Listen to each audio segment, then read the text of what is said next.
இந்த பழனி விவகாரத்திலையுமே மாண்புமை உயர்நீதிமன்ற மதுரை கிளையில விசாரணைக்கு வரும்போது அங்க இருக்கக்கூடிய மாண்புமை நீதிபதி அவர்கள் தன்னுடைய அந்த இதில் ஜட்ஜ்மெண்ட்லேயே சொல்லியிருக்கிறாரு. ஏற்கனவே இந்த கும்பல் வந்து தனி நீதிபதியினுடைய அந்த வழக்குல நீதிபதியும் நீதிமன்றத்தையும் ஏமாற்றி இது போன்ற ஒரு ஆர்டர்ஸை பெற்றிருக்காங்கன்றத நீதிபதியே மென்ஷன் பண்றாரு. அப்ப இப்படிப்பட்ட இடங்கள்ல அந்த கேஸ் நம்ம கவனத்திற்கு வந்த உடனே நம்ம உடனடியாக நடவடிக்கை எடுக்கிறோம். கோர்ட்ல வந்து நம்ம அப்பீல் போகிறோம், போலீஸ் ஸ்டேஷன்ல கம்ப்ளைண்ட்ஸ் கொடுக்குறோம், எல்லாமே பண்றோம். இன்னைக்கு அந்த பழனி நட நம்ம ரிட்ரைவ் பண்ணிட்டோம். அந்த மாதிரி நம்ம கவனத்துக்கு வந்த உடனே நடவடிக்கை எடுக்கணும். நடவடிக்கை எடுக்காம இருக்கிறது தான் தப்பு. கடந்த கால ஆட்சியில மதுரை மீனாட்சி அம்மன் கோவில்ல இதே போல ஒரு அறக்கட்டளைக்கு சொந்தமான நிலம் வந்து பாத்தீங்கன்னா தனிநபர்களுக்கு வந்து பவர் மாற்றம் செய்யப்பட்டது. பல்வேறு இடங்கள்ல பவர் மாற்றம் செய்வதற்கான முயற்சி, பத்திரப்பதிவு செய்வதற்கான முயற்சி நடந்துச்சு. அப்படின்றது நம்ம கவனத்துக்கு வந்த உடனேயே 5 வருடங்களாக கடந்த ஆட்சியில அந்த கேஸ் மீது எந்த நடவடிக்கையும் எடுக்கல. காவல்துறை புகார் மீது எந்த நடவடிக்கையும் எடுக்கல.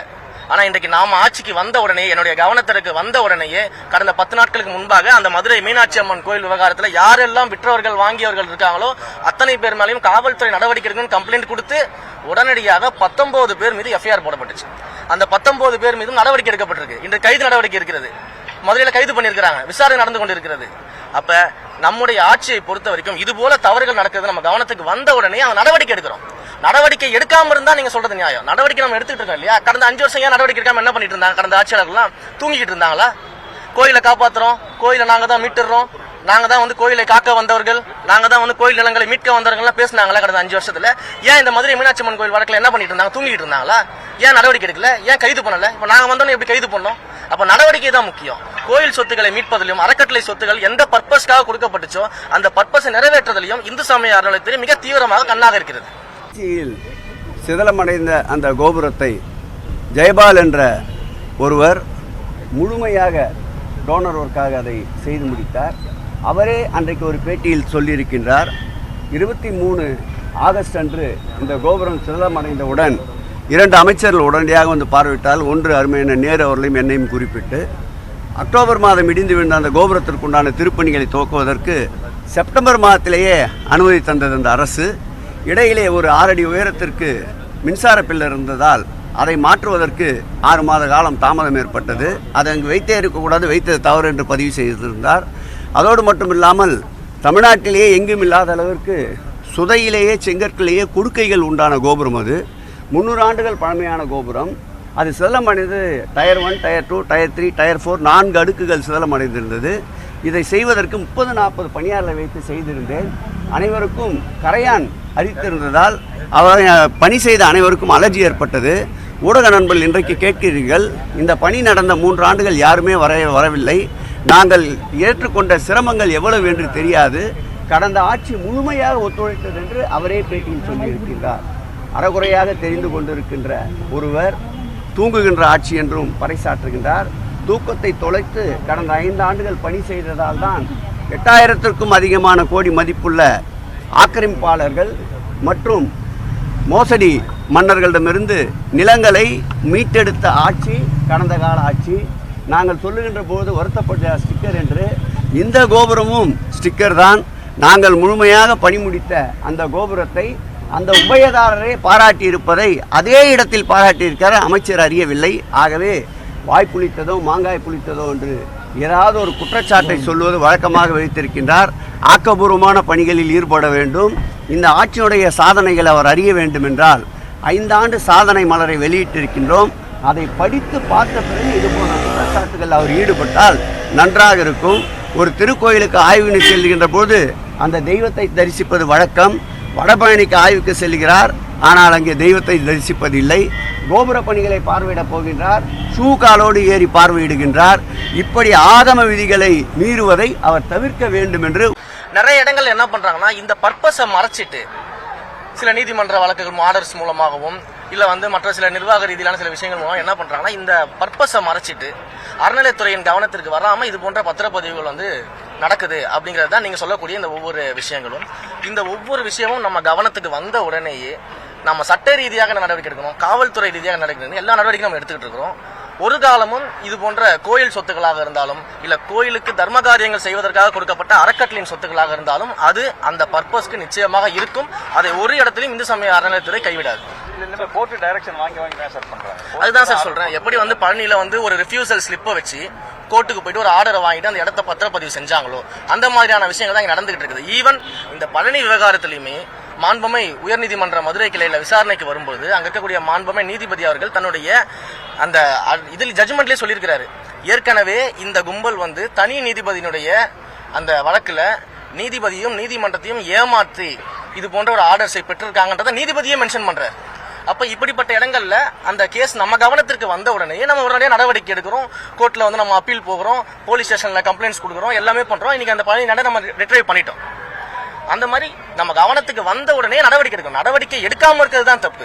கடந்த கால ஆட்சியில மதுரை மீனாட்சி அம்மன் கோவில்ல இதே போல ஒரு அறக்கட்டளைக்கு சொந்தமான நிலம் வந்து பாத்தீங்கன்னா தனிநபர்களுக்கு வந்து பவர் மாற்றம் செய்யப்பட்டது. பல்வேறு இடங்கள்ல பவர் மாற்றம் செய்வதற்கான முயற்சி, பத்திரப்பதிவு செய்வதற்கான முயற்சி நடந்துச்சு. அப்படின்றது நம்ம கவனத்துக்கு வந்த உடனேயே 5 வருடங்களாக கடந்த ஆட்சியில அந்த கேஸ் மீது எந்த நடவடிக்கையும் எடுக்கல. காவல்துறை புகார் மீது எந்த நடவடிக்கையும் எடுக்கல. ஆனா இன்றைக்கு நாம ஆட்சிக்கு வந்த உடனே, என்னுடைய கவனத்திற்கு வந்த உடனேயே கடந்த 10 நாட்களுக்கு முன்பாக அந்த மதுரை மீனாட்சி அம்மன் கோயில் விவகாரத்துல யாரெல்லாம் விற்றவர்கள் வாங்கியவர்கள் இருக்காங்களோ அத்தனை பேர் மேலையும் காவல்துறை நடவடிக்கை எடுக்கணும்னு கம்ப்ளைண்ட் கொடுத்து உடனடியாக 19 பேர் மீது எஃப்ஐஆர் போடப்பட்டுச்சு. அந்த 19 பேர் மீதும் நடவடிக்கை எடுக்கப்பட்டிருக்கு. இன்று கைது நடவடிக்கை இருக்கிறது. மதுரையில கைது பண்ணியிருக்கிறாங்க. விசாரணை நடந்து கொண்டிருக்கிறது. அப்ப நம்முடைய ஆட்சியை பொறுத்த வரைக்கும் இது போல தவறுகள் நடக்கிறது நம்ம கவனத்துக்கு வந்த உடனே அந்த நடவடிக்கை எடுக்கிறோம். நடவடிக்கை எடுக்காம இருந்தா நீங்க சொல்றது நியாயம். நடவடிக்கை நம்ம எடுத்துட்டு இருக்கோம் இல்லையா? கடந்த 5 வருஷம் ஏன் நடவடிக்கை எடுக்காம என்ன பண்ணிட்டு இருந்தாங்க? கடந்த ஆட்சியாளர்கள்லாம் தூங்கிட்டு இருந்தாங்களா?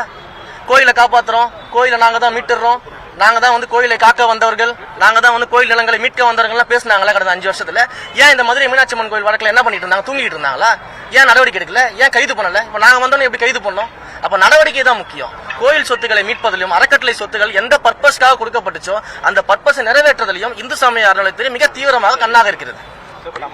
ஆட்சி அமைந்த பிறகு எவ்வளவு கோயில் திருப்பணிகளுக்கு அனுமதி கொடுத்திருக்கிறோம்? பழைய திருப்பணிகள் எதுவும் விரைவுபடுத்தி இருக்கோமா? ஏற்கனவே இருக்கக்கூடிய திருப்பணிகள் எல்லாமே நம்ம விரைவுபடுத்தி நடத்திக்கிட்டு இருக்கிறோம். அதை தவிர வருகின்ற பட்ஜெட் கூட்டத்தொடரில் நம்முடைய அறிவிப்புகள் வெளியாகும். எத்தனை கோயில்களை நம்ம திருப்பணிகள் செய்ய போறோம், எவ்வளவு கும்பாபிஷேகங்கள் செய்ய போறோம், எத்தனை கோயில்கள் வந்து முழுமையாக சிதிலமடைந்த நிலைகளில் தமிழ்நாட்டில் இருக்கு, அது எத்தனை கோயில்கள் நம்ம எடுத்து செய்ய போறோம், பார்ஷியலா சிதிலமடைந்த கோயில்கள் எத்தனை கோயில் நம்ம எடுக்க போறோம், எவ்வளவு குளங்களை சீரமைக்க போறோம், எவ்வளவு தேர்களை நம்ம சீரமைக்க போறோம், அத்தனையும் வருகின்ற மானிய கோரிக்கை என்பது அறிவிப்பாக வெளியிட போறோம். அடிமனை பிரச்சனை வந்து உங்க எல்லாருக்குமே தெரியும். அது நீதிமன்றத்தில் அந்த வழக்குகள்லாம் வந்துச்சு. அது மிகப்பெரிய சட்ட போராட்டம் அது இருக்கிறது. அது முழுவதுமாக சட்ட வல்லுநர்களால் ஆராய்ச்சி செய்யப்பட்டு அதற்கு என்ன விதமான முன்னெடுப்பு எடுக்கணுமோ நிச்சயமாக எடுக்கும். கோயிலுக்கு நிறைய மாநிலத்தில் சாமி கும்பிட வராங்க சார். எவ்வளவு சமயபுரத்தில் கிட்டத்தட்ட 300 கிலோ தங்க டெபாசிட் பண்ணாங்க லாஸ்ட் இயர்ல. அந்த மாதிரி எவ்வளவு ஆயிருக்கு? இந்த கடந்த 5 ஆண்டுகள் எவ்வளவு ஆயிருக்கு? அந்த டேட்டாஸ்லாம் நான் உங்களுக்கு எடுத்து கொடுக்குறேன். அதெல்லாம் வந்து நீங்க வந்து டேட்டாஸ் வேணும்னா நான் அதை நீங்க முன் தரவுகள்லாம் நான் வாங்கிட்டு உங்களுக்கு அதை கொடுக்குறேன். ஸ்ரீரங்கம் கோயிலுக்கு சாமி கும்பிட வரக்கூடிய திருக்கோயில்களில் செல்போன் எடுத்து வரக்கூடாது அப்படிங்கிற எப்படி நம்ம நடைமுறைப்படுத்தணும்? ஏற்கனவே நீதிமன்றங்கள்ல வந்து பாத்தீங்கன்னா கோவில்களுக்குள்ள மொபைல் போன்கள் அனுமதிக்க கூடாது அப்படின்ற ஒரு ஆர்டர்ஸ் இருக்கு. இன்றைக்கு வந்து நம்ம பல்வேறு இடங்கள்ல சோசியல் மீடியாக்கள்ல பல வீடியோக்கள் வருவதை நம்ம கண்கூடா பார்க்கிறோம். நிறைய கோயில்கள், நிறைய பேர் சொல்லலாம் இதெல்லாம் முன்னாடியே இருக்கிறத திரும்பவும் அறிவிச்சிருக்காரெல்லாம் நேற்று வந்து சில பேர் வந்து கேலி கிண்டல்லாம் வந்து பேசிக்கிட்டு இருந்தாங்க. முதல்ல ஒரு ஸ்கீம் இருக்குது, ஒரு திட்டங்கள் இருக்குதுன்னா அதை எப்படி செயல்படுத்துறன்றதை பார்க்கணும். கடந்த கால ஆட்சியில் அதை செயல்படுத்தவே கிடையாது. இன்றைக்கு கோயில்களில் உள்ள கருவறையில் வீடியோ எடுத்து வெளியில் வருது, கோயிலுக்குள்ளே போகும்போது வீடியோக்கள் வருது. அப்போ இதையெல்லாம் ரெஸ்ட்ரிக்ட் பண்ணுறதுக்கு மிக துரிதமாக திட்டங்களை தீட்டணும். அப்போ நம்ம என்ன சொல்கிறோம், முதல்ல வந்து முதுநிலை திருக்கோயில்களை கையில் எடுக்கிறோம். முதுநிலை திருக்கோயில்களில் அதற்கேற்ற இடமும் அதற்கேற்ற வந்து நமக்கு வருமானமும் இருக்கிறதுனால முதல்ல முதுநிலை திருக்கோயில்களை கையில் எடுத்து வருகின்ற செப்டம்பர் 1ஆம் தேதிக்குள்ளாக முதுநிலை திருக்கோயில்கள் அனைத்துலையுமே பார்த்தீங்கன்னா மொபைல் கவுண்டர்களை வந்து அமைக்க சொல்லி பாதுகாப்பான முறையில் மொபைல்களை பாதுகாக்கக்கூடிய கவுண்டர்களை அமைக்க சொல்லியிருக்கோம். இந்த கவுண்டர்கள் செப்டம்பர் 1க்குள்ள அமைத்து முடித்த உடனேயே அனைத்து முதுநிலை கோயில்களில் முதல் கட்டமாக பொதுமக்கள் வந்து கோயிலுக்குள்ள வந்து மொபைல்கள் வந்து எடுத்துட்டு போய் பயன்படுத்துவதற்கான நம்ம வந்து தடைகளை வந்து நம்ம கொண்டு வரோம். மொபைல் போனை வந்து அங்க நம்ம கவுண்டர்ல கொடுத்துடுறோம். தயவு கூர்ந்து அனைத்து மீடியா நண்பர்களுக்கும் நான் ஒரு சின்ன கோரிக்கை வச்சுக்கிறேன். இதன் மூலமாக மக்களுக்கும் ஒரு கோரிக்கை வைக்கிறேன். நாம வந்து கோயிலுக்குள்ள சாமி கும்பிட போறது வந்து நம்முடைய மன நிறைவுக்காக போறோம், நம்முடைய மன அமைதிக்காக போறோம். அப்படி இருக்கும்போது கோயிலுக்குள்ள மொபைல் போன் பயன்படுத்துவது அப்படின்றது தேவையற்ற ஒன்று. கோயிலுக்குள்ள வந்து மொபைல் போன்களை பயன்படுத்துவது, போட்டோ எடுப்பது, வீடியோ எடுப்பது தேவையற்ற ஒன்று. நம்ம இறைவனை தரிசிக்க போறோம். அப்ப நம்முடைய எண்ணங்கள் எல்லாம் இறைவன் மேல இருக்கணும். நம்ம எந்த அமைதிக்காக வந்தோம், என்ன பிரார்த்தனைக்காக வந்தோம், அதன் மேல நம்முடைய கவனம் இருந்தா மிகச் சிறப்பாக இருக்கின்றது. அதே போல பத்திரிகையாளர்களுக்கும் மீடியா நண்பர்களுக்கும் இதன் வாயிலாக ஒரு சின்ன ரிக்வஸ்ட் வச்சுக்கிறேன். நீங்க எல்லாம் நினைச்சீங்கன்னா இந்த பெரிய பெரிய செலிபிரிட்டிஸ் வரும்பொழுது, இல்ல முன்னாள் அமைச்சர்கள், இன்னாள் அமைச்சர்கள்லாம் வரும்பொழுது கோவில் அந்த வளாகத்திற்கு வெளியே நீங்க எவ்வளவு வேணா பேட்டி எடுக்கலாம், வீடியோ எடுக்கலாம், எல்லாமே பண்ணலாம். கோவிலுக்குள்ளேயே போய் அவங்க செல்வதை எல்லாம் வீடியோ எடுக்க வேண்டிய அவசியம் கிடையாது. நான் கடந்த முறை பழனிக்கு செல்லும் போது அங்க இருக்கக்கூடிய மீடியா நண்பர்கள்ட்ட சொன்னேன், ஐயா கோவிலுக்கு உள்ள நான் போறதெல்லாம் நீங்க வீடியோ எடுக்க வேண்டாம் அதெல்லாம் அவாய்ட் பண்ணிடுங்க. கருவறை கிட்ட வரைக்கும் வந்து நீங்க வீடியோ எடுக்க வேண்டாம், தயவு செய்து கோச்சிக்காதீங்கன்னு சொன்ன மீடியா நண்பர்களுடைய ஒத்துழைப்பு இதற்கு உண்மையிலே தேவைப்படுகிறது. மீடியா நண்பர்கள் கோவிலுக்கு உள்ளாக இது போன்ற செலிபிரிட்டிஸ் வரும்பொழுது, இல்ல வந்து முன்னாள் அமைச்சர்கள் இன்னாள் அமைச்சர்கள்லாம் வரும்போது, புரோட்டோகால் பீப்புள்ஸ் வரும்போது இது போன்ற கோவிலுக்கு உள்ள வீடியோ எடுப்பதை தயவு செய்து தவிர்த்து கொள்ள வேண்டும் அப்படின்றத உங்ககிட்ட ஒரு அன்பான கோரிக்கையா தான் வைக்கிறேன்.